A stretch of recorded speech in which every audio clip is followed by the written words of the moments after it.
नमस्कार, मैं हूं मनीष ठाकुर और आप देख रहे हैं द व्यूज़ मीडिया।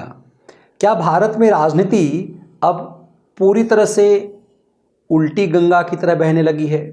भागवत मुस्लिम भक्त होते जा रहे हैं, या फिर आरएसएस प्रमुख भागवत कुछ ऐसा दांव चल रहे हैं जो उन्हें मुस्लिम विरोध और संघ को कट्टर मुस्लिम विरोधी होने का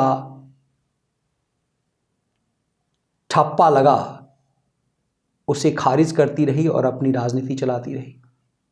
वो तमाम भाईजानों का गैंग मोहन भागवत के एक बयान से तिलमिला क्यों गया है? ना सिर्फ मोहन भागवत के बयान से भाईजान की तिलमिलाहट दिख रही है, कांग्रेस पूरी तरह से बौखला गई है। ऐसा मोहन भागवत ने क्या कह दिया कि पूरे भाईजान जो आरएसएस के मुस्लिम विरोधी होने पर ही अपनी राजनीति चमकाते थे, क्या संघ प्रमुख उनकी राजनीति से हवा निकाल रहे हैं? दरअसल मोहन भागवत, संघ प्रमुख मोहन भागवत ने कहा कि भारत में मुसलमानों को डरने की जरूरत नहीं है। तो लोग कहने लगे कि मुसलमान डर कहां, किससे रहा है? कमाल की बात है, इसी डर की राजनीति तो आमिर खान अपनी बीवी के माध्यम से करा रहा था। इसी डर की राजनीति तो नसीरुद्दीन शाह और शाहरुख खान कर रहा था। इसी डर की राजनीति में भारत में रहने में डर लगता है, ऐसा बिहार के पूर्व मंत्री लालू यादव कोटे के नेता यह बयान देकर के कर रहे थे कि उनने अपने बच्चों को कह दिया है कि वो भारत ना आए, जहां है वहीं नागरिकता ले ले, क्योंकि भारत में अब रहने की लायक नहीं रह गया, डर का माहौल है। जब ये सब खुद कह रहे थे कि भारत में डर का माहौल है, तो संघ प्रमुख ने कह दिया कि मुसलमानों को डरने की जरूरत नहीं है, और यह कह दिया कि डरने की जरूरत नहीं है, लेकिन श्रेष्ठता का भाव छोड़ना पड़ेगा। अब श्रेष्ठता का भाव क्या? श्रेष्ठता का भाव तो रहा कि हर चिरकुट कह देता है कि वो 1000 साल से भारत पर शासन करता रहा है। मुगलों को अपना बाप मानने वाले यहाँ के जिहादी ये कहने लगे कि हमने इस हिंदुस्तान पर 1000 साल शासन किया है। दरअसल मोहन भागवत यही कह रहे हैं कि तुम्हारा सत्य तुम्हारा, हमारा सत्य हमारा, लेकिन मुगलों को बाप मानना छोड़ दो, क्योंकि वो कुछ गिने चुने गुंडे इस देश में आए थे। जब मोहन भागवत यह कहने लगे तो तिलमिला गया असाउद्दीन ओवैसी कि हम तो डरते नहीं हैं, हम भारत में क्यों डरें, हमें डर नहीं लगता। इतना ही नहीं, सिर्फ ओवैसी नहीं बल्कि मुस्लिम तुष्टीकरण के सबसे बड़े वोट बैंक की गुमान पालने वाली कांग्रेस, उनके तमाम नेता सामने आए, चिदंबरम भी आए, सिब्बल भी आए, और सब कह रहे मुसलमान यहां डरता वरता नहीं है किसी से। तो सवाल यह है कि फिर ये सब क्या हो रहा था?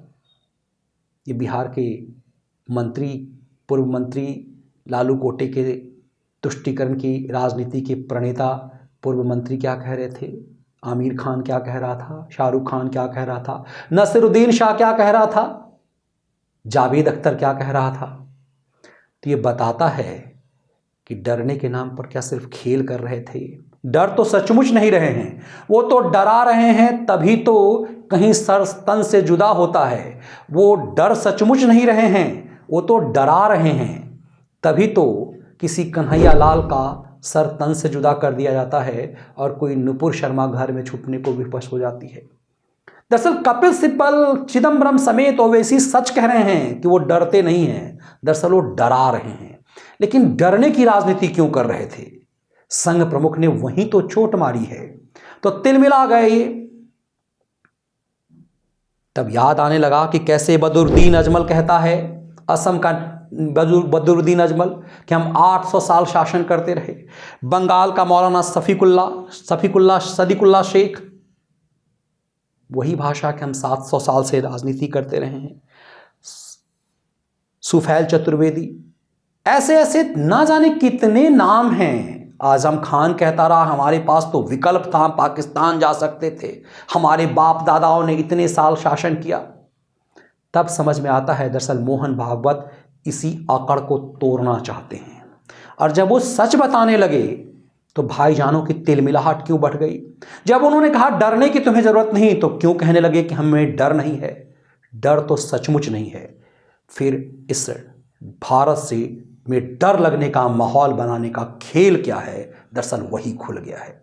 यही दरअसल भारत के खिलाफ षड्यंत्र है, जिस षड्यंत्र को मोहन भागवत ने बेनकाब कर दिया है। कमाल की बात यह है कि संघ प्रमुख के इस बात से कट्टर हिंदुत्ववादी में भी बेचैनी बढ़ गई कि वो तृप्तिकरण कर रहे हैं। राजनीति इसी को कहते हैं। इस देश में इतनी बड़ी संख्या में एक कौम जो है उसे भारत से बाहर नहीं किया जा सकता, लेकिन उसमें बहुत बड़ी संख्या को भारत से जोड़ा जा सकता है, क्योंकि ये जन्मभूमि उनकी भी है। ये समझना पड़ेगा कि जिस जोधाबाई के लिए ये जिहादियों का गैंग पूरे हिंदू को गाली देता है, उसे समझना पड़ेगा कि 4-10 गुंडे आए थे और यहाँ पर इसने यदि हिंदू महिलाओं से शादी की तो वे जो आज तुष्टीकरण का खेल खेल रहे हैं उन्हीं हिंदू महिलाओं के जन्मे हुए हैं। तो जोधाबाई को गाली देने वाले को समझ में आना चाहिए कि वो उन जोधाबाइयों के भी ही संतान हैं, वो हिंदू महिलाओं के ही संतान हैं। दरअसल मोहन भागवत वहीं जोड़ना चाहते हैं, इस जिहादी नशा को तोड़ना चाहते हैं।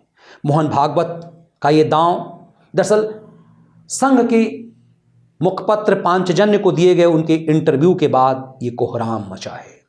ये आरएसएस का एक बदलता दांव है, जिसे आरएसएस का मानना है कि इसमें कुछ भी बदलाव नहीं है। उसने हमेशा से कहा है कि हिंदुस्तान में रहने वाला हर व्यक्ति हिंदू है और हिंदू कोई मजहब नहीं है।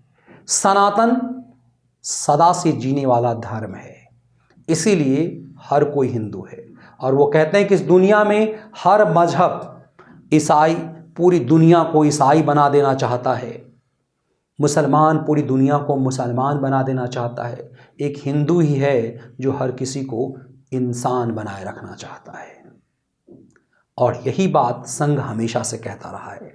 दरअसल कहने का थोड़ा तरीका क्या बदला कि भारत के खिलाफ साजिश करने वाले हर किसी का खेल खुल गया। ये वीडियो विश्लेषण आपको कैसा लगा, इसके कंटेंट यदि आपको पसंद आए तो वीडियो को लाइक और शेयर जरूर कीजिए। बहुत बहुत धन्यवाद। वंदे मातरम। जय हिंद।